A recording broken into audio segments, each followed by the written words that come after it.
Hi అండి, నమస్తే. Welcome to read with Yashu. నిన్నటి భాగంలో శివుడు వృద్ధ బ్రహ్మచారి వేషంలో వచ్చి పార్వతీదేవిని పరీక్షించాలనుకున్నాడు. దానికి సమాధానంగా పార్వతి, ఓ విప్రోత్తమ, నా సఖి పలికిన పలుకులు సత్యమే, నా కోరిక దుర్లభమైనదే కావచ్చుగాక. ఆ సంకల్పమునందే నా మనస్సు దృఢంగా నిలిచి ఉంది. నేను ఆయనకు అర్ధాంగిని కాలేకపోతే అగ్నికి ఈ దేహాన్ని అర్పించి సాలోక్యాన్ని పొందుతాను. ఇది నా నిశ్చయం అని త్రికరణ శుద్ధిగా పలికింది.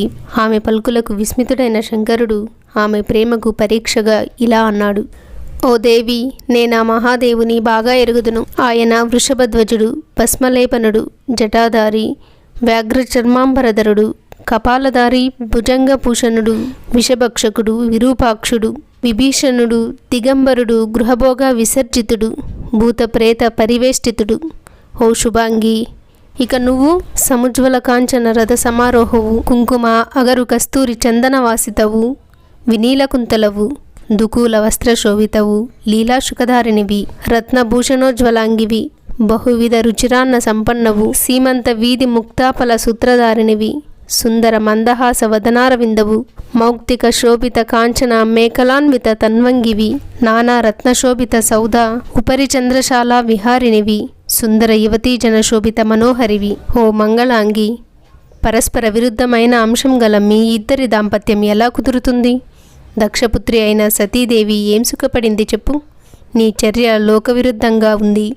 లోకంలో కన్యలు కోరుకునే లక్షణాలలో ఏ ఒక్కటి శంకరునికి లేవు. ఆయనను భర్తగా పొందాలనే కోరికను వదులుకో, లేదా నీ ఇష్టం వచ్చినట్లు చేసుకో. ఈ విధంగా పలికి గమనోద్యుక్తుడయ్యాడు కపట బ్రహ్మచారి.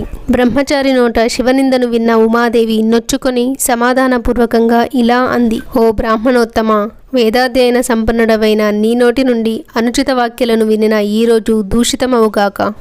నా యోగ్యతననుసరించి శివతత్వాన్ని గూర్చి చెబుతున్నాను, విను. శివుడు స్వరూపదృష్ట్యా నిర్గుణుడే కాని ప్రకృతితో కూడి సగుణుడయ్యాడు. ఆ కారణంగా ఆయనకు జాతి మత కుల వివక్షయముంటుంది. సర్వజ్ఞుడైన వానికి విద్యలతో పనేమిటి? కల్ప ప్రారంభంలో విశ్వాస రూపంలో వేదాలను విష్ణువుకు అనుగ్రహించిన పరిపూర్ణునికి విద్యాభ్యాసమా? కాలాతీతునకు వయసా? చతుర్దశ భువన సృష్టికర్తకు తల్లిదండ్రుల అలంకారాలా? అష్టసిద్ధులు ఆయన ముందు నృత్యం చేస్తుంటే ఆయనకు లేనిదేముంది? నీ వంటి బహిర్ముఖులకి ఆయన తత్వం ఎలా అర్థమవుతుంది? ఆయన ధరించే చితాభస్మం అపవిత్రమైనదైతే బ్రహ్మ విష్ణాదులు ఆయన శరీరం నుండి జారిపడిన భస్మను శిరసుపై ఎందుకు ధరిస్తున్నారు? నువ్వెన్ని కుయుక్తులు పలికినా నా మనస్సు మరలదు.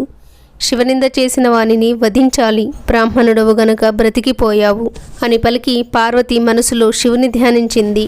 ఆ కపటవటువు ఇంకా ఏదో చెప్పబోతూ ఉంటే తన చలికత్తె అయిన విజయను పిలిచి, ఆ దుష్టుడేదో చెప్పబోతున్నాడు. శివనందను చేయటమే కాదు, వినటం కూడా అంతకంటే మహాపాపం. ముందు వీణ్ణి బయటకు నెట్టండి. ముట్టుకోకండి, అది మరింత పాపం. ఈ దండాన్ని మెడ మీద పెట్టి నెట్టండి అని ఉమాదేవి వెళ్ళడానికి ముందడుగు వేసినంతలో చంద్రరేఖామౌళి, నీలగరుడు, ధవళాభిలాంగుడు, మదనహరుడు, నాగకుండలధారి, భువనకర్త, గిరిజా నిలయుడు, సర్వగురుడు అయిన విశ్వనాథుడు సాక్షాత్కరించి చేయి పట్టుకొని నిలవరించి, దేవి, నన్ను విడిచి ఎక్కడికి వెళ్ళగలవు? నువ్వు నా సనాతన ధర్మపత్నివి.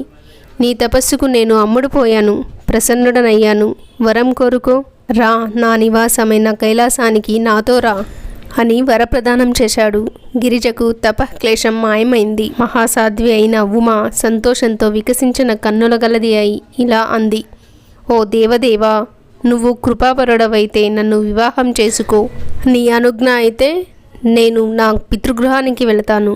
ఓ లీలా విశారద, లోకతీరును అనుసరించి నా తండ్రిని యాచించి నన్ను గృహిణిగా పొందు.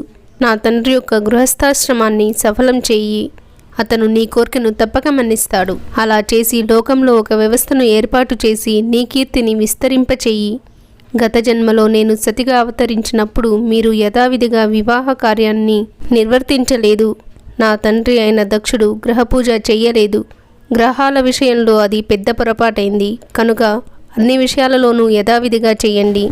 నా తండ్రి నా తపశక్తిని చక్కగా తెలియనుగాక. దానికి సదాశివుడు నవ్వి ఇలా అన్నాడు. ఓ మహేశ్వరి, బ్రహ్మ మొదలుగా సకల ప్రాణులు అనిత్యాలు. నేనొక్కడినే నిత్యుడను, స్వతంత్రుడను.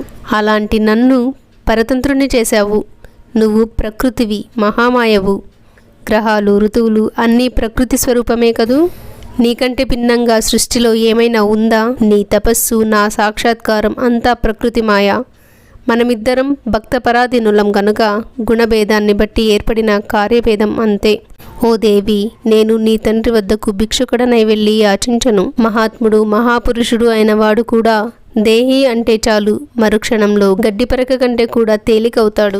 దానికి సమాధానంగా, ఓ ప్రభు, నా తండ్రికి ఈ భాగ్యాన్ని కల్పించండి, నాపై దయ చూపండి.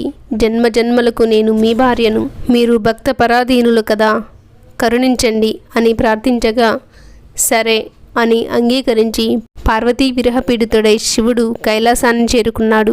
వెళ్ళి ఈ విషయాన్ని నందీశ్వరాది గణాలకు చెప్పగా వారంతా గొప్ప ఉత్సవం చేసుకున్నారు. తర్వాత శివపార్వతి కళ్యాణం జరుగుతుందా లేక మధ్యలో ఏమన్నా అపశృతి ఎదురవుతుందా అన్నది రేపటి భాగంలో చదువుకుందామండి. సర్వం ఉమామహేశ్వర పాదార్పణం.